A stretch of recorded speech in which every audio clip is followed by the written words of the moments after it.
Thank you, sir. The last time you were faced with this back-to-back, and you started Ryan at the 2 guard. Yeah. Roger tonight just because of the size factor? A little bit, size. Also, played against Portland. Lillard had a definite speed advantage on Gravis. Didn't like that on the back-to-back. Not to say that Steph is not quick. Steph is quick and can shoot it quickly. But because they didn't post up Wes Matthews with Ryan out there, tonight it's a bit different. You can post up, play, so we need a bit more size and more experience. Will Darius see any? Yeah, Darius can see some time, 2 and the 3. I'm trying to find spots for him and Terrell out there on the floor. Darius has to be ready to play. How's he been juggling the 2 positions, Darius? In our system, it's not that different. It's just that when he plays the 2, he doesn't run pick and roll as much as our 2s do, like Eric is. So he, even though it's listed as a 2, he's still more of a 3. Kind of a Lou Amundsen. You guys, it seems like you got a good comfort level with him and giving him some good minutes. Yeah, he's a guy that we like because he plays on it. He has a good feel for the game. Doesn't stroke it the way Jason does, but he does a lot of the things that Jason does on a night out basis, as far as diving to the basket, coming up with rebounds out of his area. But he does a good job of helping on defense, which is what we miss with Jason. I'll say one last one. Last time I think maybe you guys were here, Brian had his first start with Gravis. Any thoughts on having that again tonight? That's not starting, but throughout the game. Well, we'll have that combination on the floor for sure, just to get Gravis off the ball on a back-to-back. He won't admit it, but it is tiring and taxing to have the ball all the time.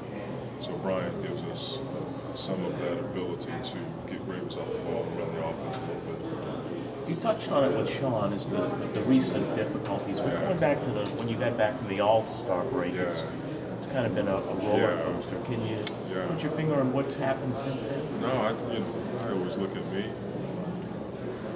Combinations of it on the floor. Maybe it's play calling. I don't know. We had a great rhythm going into the break. Came out of the break, and we have been inconsistent. I can sit here and talk about different players who have played as well as we'd like them to, but ultimately I got to put guys in a position to play well. Maybe we have to jack up the pace a little bit, trapping some more and doing some things to speed up the pace of the game. When you don't have a post-up option and you're not shooting the ball well, it makes the game hard, and that's what we've fallen into all year long. When Robin plays well in the post, we usually fare well. We're not a team that throws it inside a lot, so that makes for inconsistency when you don't shoot. Do you think with the upcoming opponents you're going to face that you can up the tempo? Well, it depends.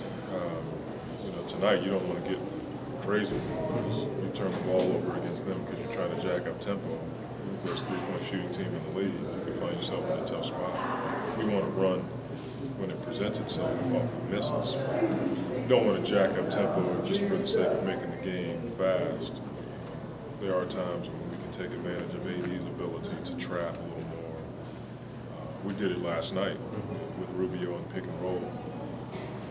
Then the last pick and roll, he splits it, gets to the basket for an and one. It bit us a little bit, bit us a lot actually. So you just have to pick and choose when to do it at the right time. Has AD been a bright spot during a tough stretch for you? I mean, you guys have lost some games, but he's played pretty well.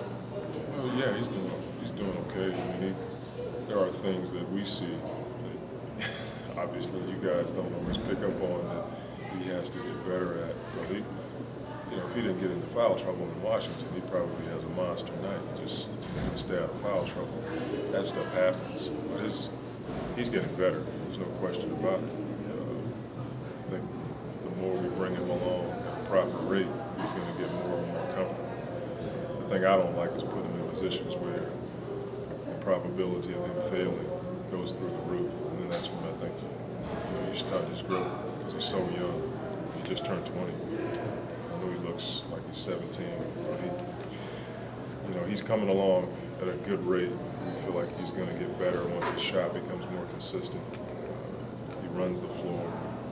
He attacks the glass, as he gets stronger, all these other things will come into play. You've been on the road for a week. You come home for a big, long homestand, and you've got people like the Heat, the Clippers a couple of times, Celtics. Is it kind of a mixed blessing to have a homestand with all those potential playoff opponents? Yeah, I guess so. Everybody's a playoff team. When you don't have a full deck, you're sitting there thinking, man, I'm glad we're home. At the same time,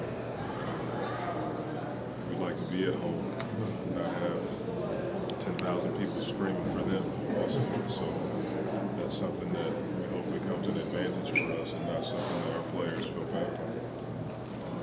Thanks, Monty. Thank you. Thank you.